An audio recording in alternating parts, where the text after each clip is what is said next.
अपने अंदर देख जरा,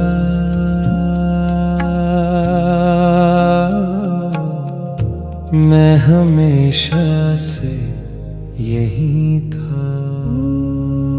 कभी आपने महसूस किया है कि आपका जिस्म थक गया होता है लेकिन दिमाग अभी भी भाग रहा होता है। रात को बेड पर लेते हैं, आंखें बंद होती हैं, रूम खामोश होता है, लेकिन अंदर एक पूरी दुनिया चल रही होती है। कल क्या होगा? उसने वो बात क्यों कही? मैंने गलत जवाब तो नहीं दे दिया? अगर ये मसला सॉल्व ना हुआ तो? अगर लोग मेरे बारे में कुछ और सोच रहे हों तो? और फिर एक थॉट दूसरे थॉट को खींच लेता है, जैसे दिमाग एक दरवाजा खोलता है, फिर दूसरा, फिर तीसरा, और अचानक इंसान अपने ही थॉट्स के अंदर खो जाता है। तो फिर सवाल ये है, ओवरथिंकिंग से दिल को कैसे आज़ाद करें? आज के एपिसोड के एंड तक हम ये समझने की कोशिश करेंगे कि ओवरथिंकिंग सिर्फ ज़्यादा सोचना नहीं होता। कभी कभी ओवरथिंकिंग दिल का एक तरीका होता है कंट्रोल ढूंढने का, जब अंदर फियर, अनसर्टनिटी या बेचैनी होती है। और शायद आज़ादी थॉट्स को ज़बरदस्ती रोकने से नहीं आती। शायद आज़ादी तब आती है जब हम समझते हैं कि थॉट और सच में फ़र्क होता है। सलाम, नमस्ते, सत श्री अकाल। मेरा नाम अली है और आप सुन रहे हैं ज़िंदगी से गुफ्तगू, सुकून, शुक्र और रूह के यूनिवर्सल सबक। हम में से बहुत लोग ओवरथिंकिंग को अपनी आदत समझ लेते हैं। हम कहते हैं, मेरा दिमाग बहुत चलता है, या मैं बस ऐसा ही हूँ, या मुझे हर चीज़ पहले से सोचनी पड़ती है। लेकिन कभी कभी ओवरथिंकिंग असल में एक प्रोटेक्टिव हैबिट होती है। अंदर कहीं एक डर होता है कि अगर मैं हर पॉसिबिलिटी पहले से नहीं सोचूंगा तो कुछ गलत हो जाएगा। अगर मैं हर बात एनालाइज नहीं करूंगा तो मैं हर्ट हो जाऊंगा। अगर मैं कंट्रोल छोड़ दूंगा तो जिंदगी हाथ से निकल जाएगी। इसलिए दिमाग बार बार फ्यूचर में चला जाता है। अगर ये हुआ तो, अगर वो हुआ तो, अगर मैं फेल हो गया तो, अगर उन्होंने मुझे रिजेक्ट कर दिया तो। लेकिन यहाँ एक गहरी बात है, ओवरथिंकिंग अक्सर प्रॉब्लम सॉल्व नहीं करती। ओवरथिंकिंग अक्सर प्रॉब्लम को अंदर बार बार रिपीट करती रहती है। दिमाग सोचता है कि वो सोल्यूशन ढूंढ रहा है, लेकिन कई दफा वो सिर्फ फियर को नए नए नाम दे रहा होता है। एक सिंपल एग्जांपल लीजिए, किसी ने व्हाट्सएप पर आपका मैसेज सीन कर लिया लेकिन रिप्लाई नहीं किया। बस इतनी सी बात हुई, लेकिन दिमाग शुरू हो गया, क्या वो नाराज हैं? क्या मैंने कुछ गलत कहा? क्या मुझे फिर मैसेज करना चाहिए? शायद उसे मेरी वैल्यू नहीं,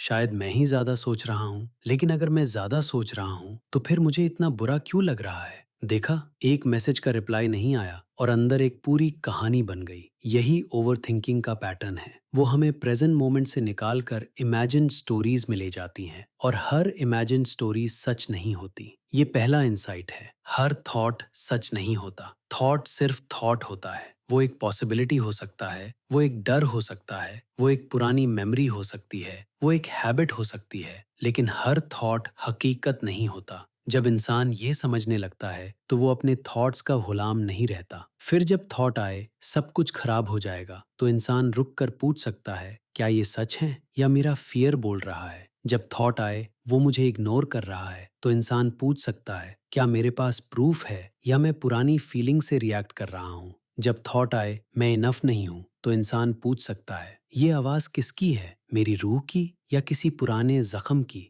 ये सवाल ओवरथिंकिंग को फौरन खत्म नहीं करते, लेकिन ये हमें उससे थोड़ा सा डिस्टेंस दे देते हैं। और कभी कभी थोड़ा सा डिस्टेंस ही आज़ादी का पहला कदम होता है। ओवरथिंकिंग का दूसरा पहलू ये है कि वो अक्सर फ्यूचर में रहती है। दिमाग कहता है, कल क्या होगा? दिल कहता है, मुझे अभी सुकून चाहिए। दिमाग कहता है, मुझे गारंटी चाहिए। जिंदगी कहती है, पहले सांस लो। हम गारंटी ढूंढते रहते हैं, लेकिन जिंदगी हमेशा गारंटी नहीं देती। कभी जिंदगी सिर्फ अगला कदम दिखाती है, और बहुत दफा ओवरथिंकिंग इसलिए बढ़ती है क्योंकि हम पूरी जिंदगी का मैप अभी देखना चाहते हैं। लेकिन रूहानी सफर में कई दफा बस इतना काफी होता है, आज का सच क्या है, इस वक्त मेरा अगला सही कदम क्या है, अभी मुझे किस बात को जेंटली हैंडल करना है। ये दूसरा इंसाइट है। ओवरथिंकिंग फ्यूचर का बोझ आज के दिल पर डाल देती है, और दिल इतना बोझ उठाने के लिए बना ही नहीं। दिल महसूस करने के लिए बना है, प्यार के लिए, रहनुमाई के लिए, शुक्र के लिए, सुकून के लिए। लेकिन जब हम हर पॉसिबल फ्यूचर को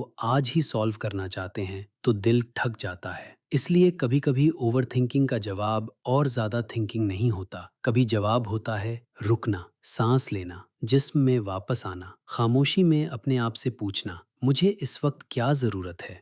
क्या मुझे सोल्यूशन चाहिए या रेस्ट? क्या मुझे किसी से बात करनी है या थोड़ी देर चुप रहना है? क्या मुझे डिसीजन लेना है या बस फियर को काम करना है? क्या मुझे कंट्रोल चाहिए या ट्रस्ट सीखना है? यहाँ एक इम्पॉर्टेंट बात समझना ज़रूरी है। ओवर थिंकिंग को सिर्फ वीकनेस समझना गलत होगा। कभी कभी ओवर थिंकिंग उस इंसान में होती है जो बहुत सेंसिटिव होता है, जो चीज़ों को गहरा महसूस करता है, जो दूसरों को हर्ट नहीं करना चाहता, जो अपने डिसीजंस को सीरियसली लेता है। लेकिन सेंसिटिविटी अगर खामोशी के साथ ना हो तो वो एंग्जाइटी बन सकती है, और इंटेलिजेंस अगर सुकून के साथ ना हो तो वो ओवर एनालिसिस बन सकती है। इसलिए हमें अपने दिमाग को दुश्मन नहीं बनाना। दिमाग भी अल्लाह की, सोर्स की, जिंदगी की एक नियामत है। दिमाग हमें प्लान करने में हेल्प करता है, सीखने में हेल्प करता है, समझने में हेल्प करता है। मसला दिमाग नहीं, मसला तब होता है जब दिमाग दिल की जगह ले लेता है। दिमाग गाइड कर सकता है, लेकिन हर बात का फाइनल फैसला सिर्फ फियर से नहीं होना चाहिए।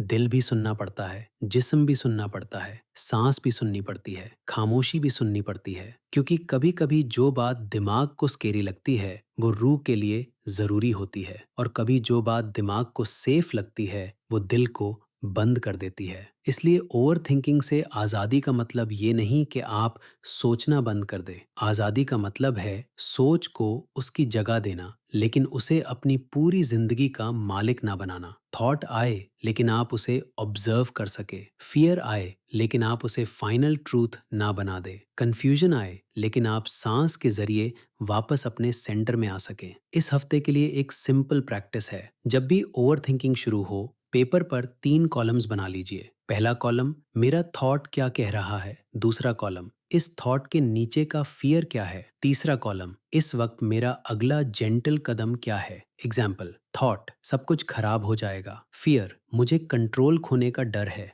जेंटल कदम, मैं अभी सिर्फ एक फोन कॉल करूंगा, फिर रेस्ट करूंगा। थॉट, वो मुझे इग्नोर कर रहा है। फियर, मुझे रिजेक्ट होने का डर है। जेंटल कदम, मैं अभी रिएक्ट नहीं करूंगा, पहले 3 सांस लूंगा। थॉट, मैं इनफ नहीं हूँ। फियर, मुझे अपनी वैल्यू भूल गई है। जेंटल कदम, मैं अपने आप से नरमी से बात करूंगा। ये प्रैक्टिस सिंपल है लेकिन पावरफुल है, क्योंकि ये थॉट को सच नहीं बनाती, ये थॉट को देखती है। और जब थॉट देखा जाता है तो उसकी ग्रिप धीरे धीरे काम होने लगती है। आज का सवाल है, क्या मैं इस वक्त सच में प्रॉब्लम सॉल्व कर रहा हूँ या सिर्फ अपने डर को बार बार रिपीट कर रहा हूँ? जवाब ऑनेस्टली दीजिए, प्यार के साथ, जजमेंट के बिना। आज के लिए बस इतना याद रखिए, आप हर थॉट नहीं हैं, आप हर फियर नहीं हैं, आप हर पॉसिबिलिटी नहीं हैं। आप वो अवेयरनेस हैं जो थॉट्स को देख सकती है, और जहाँ अवेयरनेस आती है वहाँ चॉइस वापस आती है। ओवर थिंकिंग से दिल की आज़ादी थॉट्स को ज़बरदस्ती रोकने से नहीं आती। आज़ादी तब आती है जब आप धीरे से कहते हैं, मैं सुन रहा हूँ, लेकिन मैं हर थॉट पर यकीन नहीं करूँगा। मैं डर को देख रहा हूँ, लेकिन मैं उसे अपना रहनुमा नहीं बनाऊंगा। मैं सांस पर वापस आ रहा हूँ और इस वक्त के अगले जेंटल कदम को चूज कर रहा हूँ। मैं अली हूँ और आप सुन रहे थे जिंदगी से गुफ्तगू, सुकून, शुक्र और रूह के यूनिवर्सल सबक। अगर इस एपिसोड ने आपको अपने थॉट्स को थोड़ी नरमी से देखने में मदद दी हो तो इसे किसी एक इंसान के साथ शेयर कीजिए जिसे दिमाग के शोर से थोड़ा सा सुकून चाहिए। अपना ख्याल रखिए। सलाम, नमस्ते, सत श्री अकाल। दिल का रास्ता खिल गया, जो ढूंढा था दूर कहीं, वो अंदर ही मिल गया। जिंदगी से गुफ्तगू